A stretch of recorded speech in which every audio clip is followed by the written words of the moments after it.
Voyage2Go History. Life is a journey, being part of it is everything.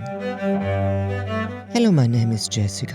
Welcome to the first episode of my historical travel podcast, Voyage2Go History, where I take you on the most adventurous journeys from the past that continue to shape our view of the world today. In this first historical journey that I want to tell you about, we accompany young Georg Forster on his voyage around the world with Captain Cook in the second half of the 18th century. Georg Forster was born in 1754 near Gdansk and emigrated to London with his father in 1766 when he was 11 years old. In 1772, the British Admiralty made a spontaneous offer to Georg's father, the scientist Reinhold Forster, to join the upcoming second voyage of James Cook to the South Seas to compile a scientific report about the journey and to publish it upon their return. The father agreed on the condition that his 17-year-old son, Georg, could accompany them as a draftsman and scientific assistant. After more than 3 years, they returned from this journey. At the age of 23, Georg published the English version of his travel narrative in London under the captivating title A Voyage Round the World. The travel report became one of the most fascinating books of its time. Not only did it mark the beginning of the modern travel literature, but it also stood out in both content and style from other accounts of Cook's groundbreaking explorations, offering a captivating diversity of the unusual. His book had a strong influence on many later ethnologists. Forster's narratives and reflections are always focused on the foundations of humanity, with a particular emphasis on the fascinating social behavior of individuals and groups of people. So, in the upcoming episodes of this podcast, let us dive into the depths of this literary adventure, sailing not only around the world, but also exploring the essence of humanity. Georg's travel narrative is written in the language of the 18th century. To make it more understandable, I have largely translated it into modern English. Forster's knowledge is that of the second half of the 18th century. So in the Voyage2Go History podcast, I will occasionally provide additional information and assistance.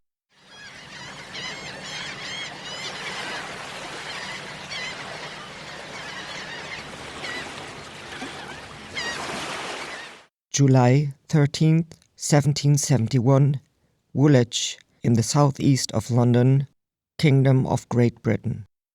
For the first time after a 3-year expedition, James Cook set foot on English soil again, and on July 16th, the HMS Endeavour docked in Woolwich.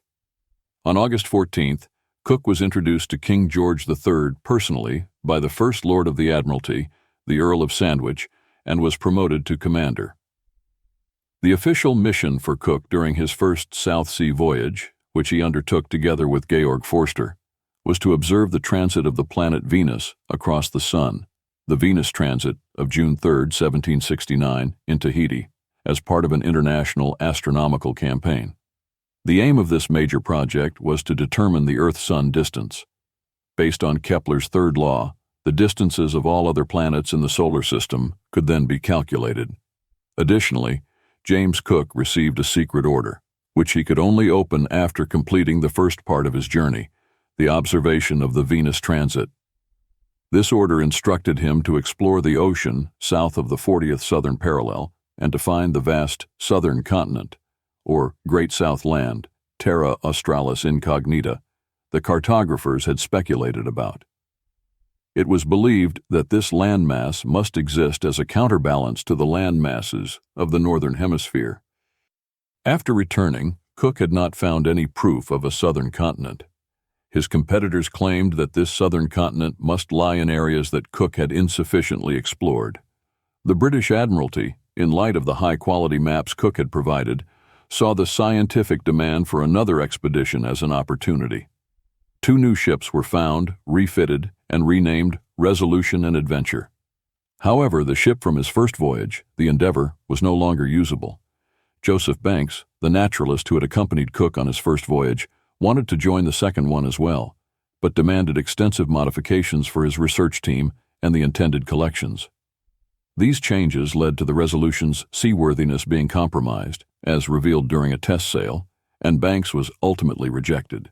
The Admiralty then approached Johann Reinhold Forster and his son Georg to gather astronomical, natural history, and geographical knowledge during the expedition. As soon as the ship Endeavour returned to England in 1771, plans immediately began for a new voyage to further explore and investigate the southern regions of the Earth. Two sturdy ships, the Resolution and the Adventure, were equipped for this purpose as royal ships of the 6th rank, called sloops, and Captains James Cook and Tobias Furneaux were appointed as their commanders.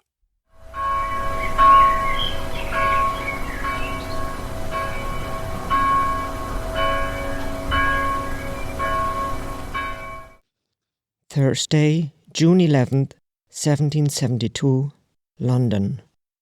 Unexpectedly, Georg Forster and his father received orders to join the expedition to collect, describe, and draw items of natural history. They quickly prepared for this important mission, and within 9 days, sent all their travel equipment aboard the Resolution, which at the time was still anchored at Sheerness, and set sail for Plymouth on the 22nd. On the 26th, Georg left London, and traveling overland, reached Plymouth in just 2 days, where his ship had not yet arrived. On July 1st, he boarded the yacht Augusta to pay a visit to Lord Sandwich. The Earl himself had arrived that day and had requested that people come to see him. Unfortunately, the ship did not appear, and the Earl left Plymouth the following morning.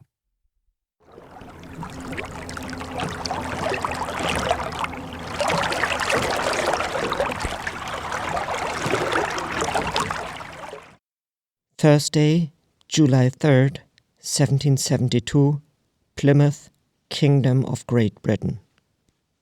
Early on the 3rd of July, Georg saw the Resolution anchored in the roadstead, where it had arrived the previous night. Captain James Cook planned to spend about 8 to 10 days here for some necessary preparations. To pass the time, Georg and his father decided to visit Cornwall and returned to Plymouth on the 8th of July. Captain Cook received instructions in Plymouth to supply the ship with wine and then to stop at the Cape of Good Hope to take on provisions. From there, he was to explore the headland of Circumcision, which Mr. Bouvet had located at 54 degrees south latitude and approximately 11 degrees 20 east longitude from Greenwich. This headland had been discovered by Charles Bouvet 30 years earlier. If he encountered the headland of Circumcision, Cook was to investigate whether it was part of a larger landmass or just a section of an island, as there was uncertainty among geographers and sailors about its nature. If it was part of a landmass, Cook was to explore as much of the coastline as possible, gathering information for economic, maritime, and natural history purposes. If they encountered inhabitants, Captain Cook was instructed to observe their character, temperament, and numbers, and, where possible, to seek friendly contact with them. As long as the ships remained in good condition, the crew stayed healthy, and the provisions were usable, Captain Cook was instructed to continue his discoveries, sailing east or west depending on the circumstances, but always as far south as possible. However, if the Cape de la Circoncision turned out to be just part of an island, or if he could not find it at all, he was to steer south and search for land there. Afterward, he was to change course eastward and sail around the world in the southern latitudes, as close to the pole as possible. Finally, after completing the circumnavigation, he was to anchor at the Cape of Good Hope and return to Portsmouth, England.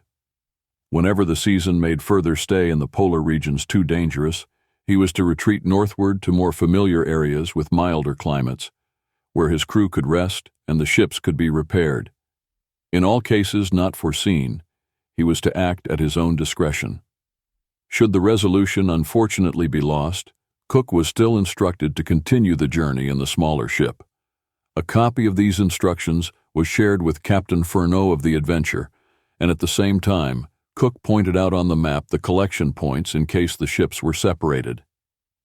While Georg Forster and his father were traveling to Cornwall, the astronomy experts on both ships, Mr. Walls and Bailey, conducted their observations on a small island. The observatory had to be astronomically determined, as they were overseeing the marine chronometers aboard both ships, which were used to determine geographic longitude. With the introduction of this instrument, determining longitude at sea for the first time became sufficiently accurate. Through their calculations, they measured the distance from the Royal Observatory in Greenwich on the prime meridian to the small island in Plymouth Haven, and found it to be about 4 degrees 20 eastward. On Saturday, Georg and his father boarded the ship to set sail with favorable winds. The next day, with strong winds, his father noticed a shift in the ship's position compared to the Adventure and another ship anchored nearby. It appeared as though the ship was drifting toward the rocks. Georg's father pointed this out to the pilot, Gilbert, who discovered that the chain of a buoy had broken. These buoys from Plymouth were apparently not strong enough for the heavily laden ship. There was an alarm, and all the sailors were called into action. Sails were set, and lines prepared. They narrowly avoided the rocks.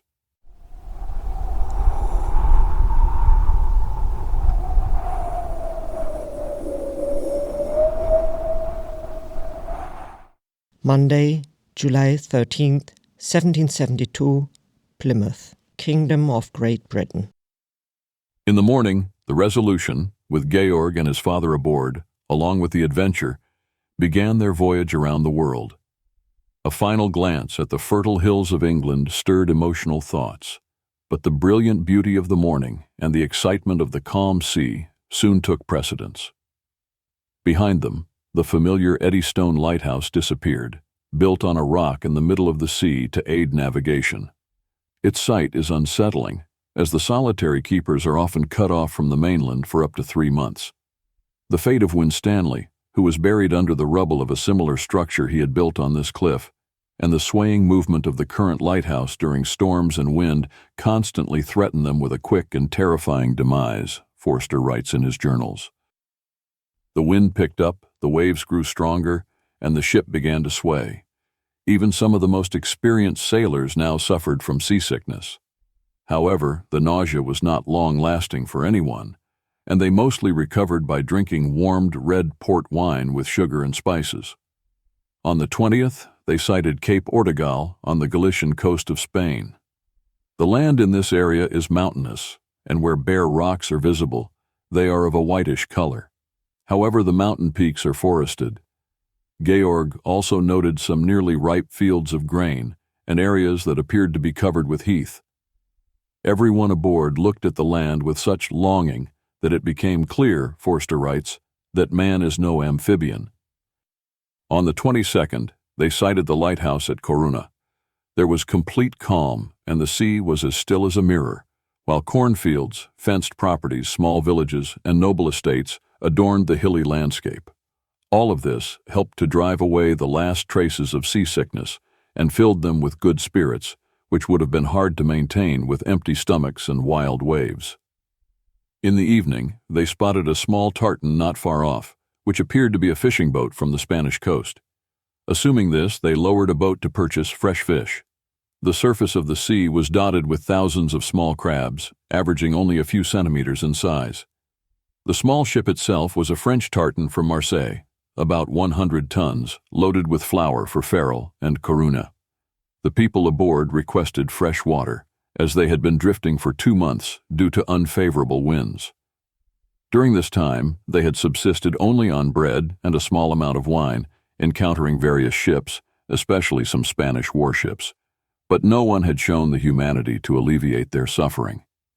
The officer commanding the Resolution's lifeboat immediately sent empty barrels to the ship to be filled. The poor people received them with great joy, glad to finally be able to make a fire and enjoy something warm after such a long period of fasting. It shows that a compassionate heart often has the ability to demonstrate its kindness at no cost. The next afternoon, 3 Spanish warships passed the port of Ferrol. One seemed to carry 74 guns, while the other 2 had only 60. The last ship initially hoisted English flags, but lowered them again after the Resolution and Adventure displayed their flags. Instead, it raised the Spanish flag, fired a cannon, and shot a ball toward the Adventure. However, as the two British ships continued sailing without responding to the fire, the Spanish ship turned back and fired another shot, which narrowly missed the ship. When Captain Cook saw this, he had his ship put into the wind, meaning they stopped the sails, and the Adventure did the same. The Spanish ship hailed them in English and asked which frigate was in front of them, while pointing at the two British ships. After receiving an answer, the Spanish ship refused to respond to the same question. They continued their journey and passed Cape Finisterre during the night. Cape Finisterre is a cape on the west coast of Spain in the Galicia region. It lies at the end of the peninsula and is known for its distinctive location on the Atlantic coast. The name Finisterre comes from the Latin finis terrae, which means end of the earth. At night, the seawater glowed, particularly the tips of the waves, and part of the wake behind the ship, which seemed to consist of pure light. In addition, many small sparks were visible, brighter than anything else. This was the first time Forster described the phenomenon of bioluminescence on this journey. It is a phenomenon in which the seawater glows at night due to the emission of light by organisms such as dinoflagellates or jellyfish. These organisms produce light through chemical reactions in their cells, and when present in large quantities, this can lead to a stunning illumination of the water. This phenomenon occurs more frequently in warm marine areas, but can be observed in various parts of the world.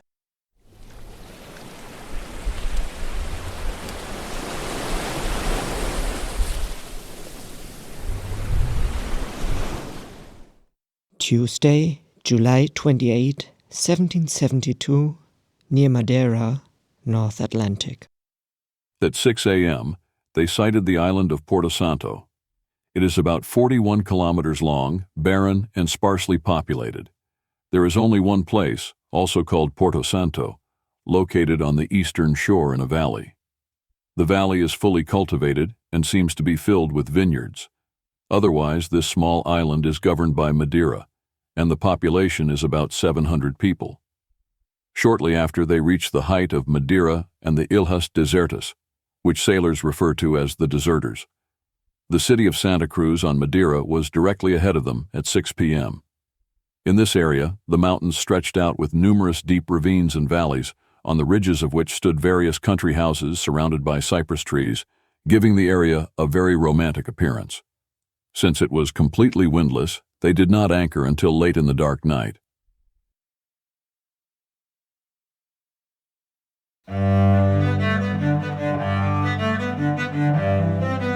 This concludes part 1 of Georg Forster's journey around the world aboard the HMS Resolution under the command of James Cook. I have linked maps of the locations of this episode in the show notes for this episode. For those who would like to see the locations of the journey around the world in the present day, I recommend my YouTube channel Voyage2Go. There I visit the places from Georg Forster's travel narrative and try to uncover traces and connections between today and the past. So that was episode 1 of our journey around the world with Georg Forster, Captain Cook and the Resolution, on which we will continue our travels together in the coming weeks. I hope we can travel a little further together, because life is a journey. Being part of it is everything.